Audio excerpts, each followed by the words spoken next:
Hey guys, I'm back. So our candles have solidified.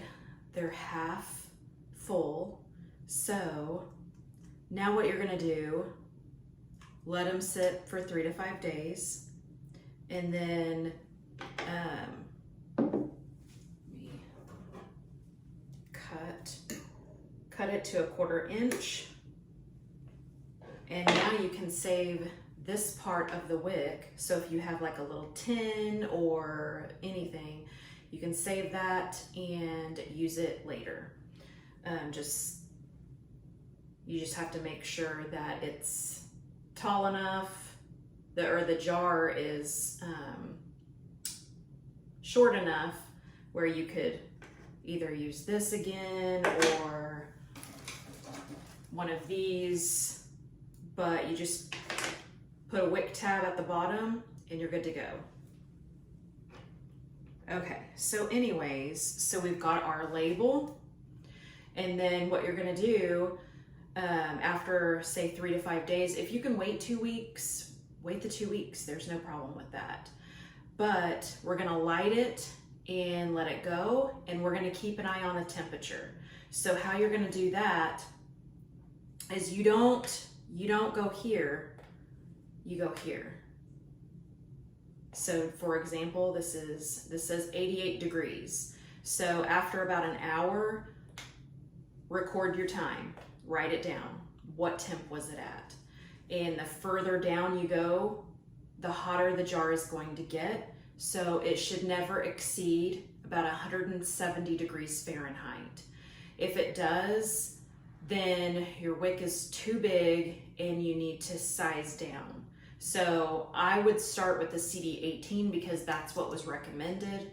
And then if it's too big, size down, or use the CD16. If these two are both too small, try the CD20.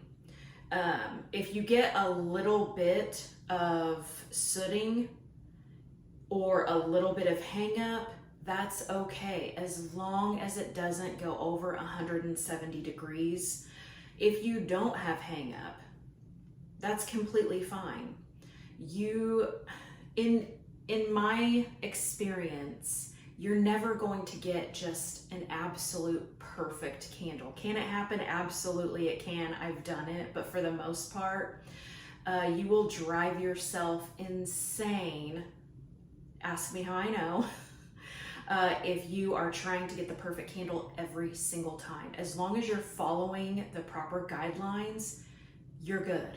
So if your candle hasn't exceeded the 170 degrees and you've got hang up, or if you don't have hang up, that's fine. If you've got a little bit of sooting where it's just a little bit black and it hasn't gone over 170 degrees, that's okay.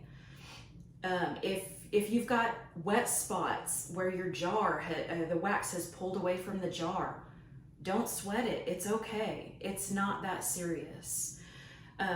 Like I said, if you're following guidelines where you're trimming the wick to 1/4 inch, you're educating your customers to trim their wick after each burn to 1/4 inch, and your testers have never exceeded 170 degrees, your flame never exceeds 3 inches, you're good to go. I feel like there are a couple more, and I can't remember off the top of my head. Those are just the guidelines that I follow to a T. And I can't remember the others, but the main one is 1/4 inch and don't exceed 170 degrees. So if you're good to go and your candle you think it's ugly because it's got wax hang up, and you're here and you just think it's not big enough, keep going, because the further down you go, the hotter it's going to get and more of that wax is going to catch up, melt down the sides, and it will all balance out. If it's not doing that, if you have a large wax wall around your jar, go ahead and wick up. Go ahead and light all 3 of these, keep an eye on them. Keep your note card right next to it. And I have a note card as well when I'm making my notes. I keep those note cards. I don't know. I have them somewhere. I don't know. I have those note cards that I'm working on putting on the Etsy website. I keep those right next to each candle that I'm testing that way, and a pen. That way I can write down my notes and they're there. And if it doesn't work, if the wax or if the wick is too small, too big, I make a note of that and I file it away in my failed candles folder. And then I can categorize them and keep them for future reference. So in this particular scent, the 50-50 blend, I really think the CD18 will work. So I will definitely keep an eye on that for sure. But you can do them separately. You can test the CD18. If it doesn't work, go to the CD16 or CD20. But I do all 3. I just separate them, have my little note cards with a pen, have my thermometer handy, and just test. And again, I go past the 4 hours. I mean, you have to, because that's what your customer, you have to treat your candles like a customer would. So that is how I find the perfect wick for my particular wax, jar, and fragrance combo. If you have any questions, feel free to put them in the comments. You can message me. You can even message me on TikTok. And again, keep your notes. Keep them categorized, organized, because you'll definitely need those. And I think that's it.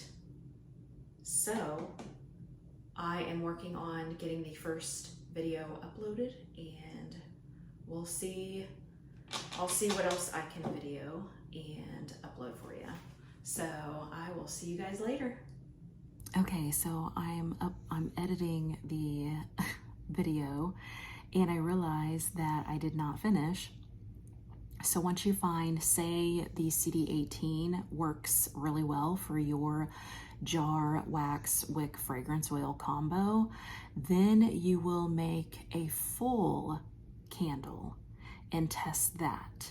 So that is wicking for the bottom half of the jar. That's how I find the perfect wick. But from there, you make, so if I chose the CD18 as my perfect wick, I would then go and make a full candle, let it cure, and then burn it all the way down. That is a very important step that I knew I was forgetting, but I just couldn't pinpoint what I was forgetting. So that's what it is. You have to, once you find your wick, you have to then make a full candle, cure it, and then burn it all the way down from there to make sure that it's going to burn properly all the way down. So just wanted to add that.